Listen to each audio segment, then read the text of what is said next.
நெற்றியிலே ஏன் விபூதி பூச வேண்டும் அல்லது திருமண் இட வேண்டும்? திருநீரு அல்லது திருமண் எதற்கு? சைவர்கள் திருநீர் பூசுகிறார்கள், வைணவர்கள் திருமண் இடுகிறார்கள். வார்த்தைகளை கவனியுங்கள். அது திருநீரு, இது திருமண். அந்த விபூதியை ஏன் பூசச் சொல்லுகிறார்கள்? திருநீரை.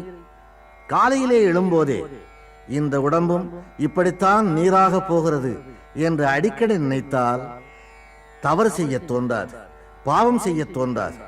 என்றைக்கு இந்த உடம்பு நெற்றியிலே இருக்கிற இந்த நீராகுமோ என்ற எண்ணம் வந்தால் அன்றைக்கு யோகியனாக இருக்க சொல்லும்.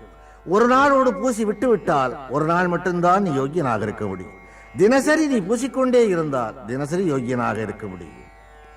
திருமண் என்றதை ஏன் அழைக்கிறார்கள் என்றால் இது மண்ணாகவும் போகக்கூடும் என்பதாலேதான். ஒன்று மண்ணாகலாம் அல்லது நீராகலாம் என்பதாலேதான். அதனாலேதான் மண் இடுவதும் நீர் பூசுவதும் இந்துக்களுடைய பழக்கமாயிற்று.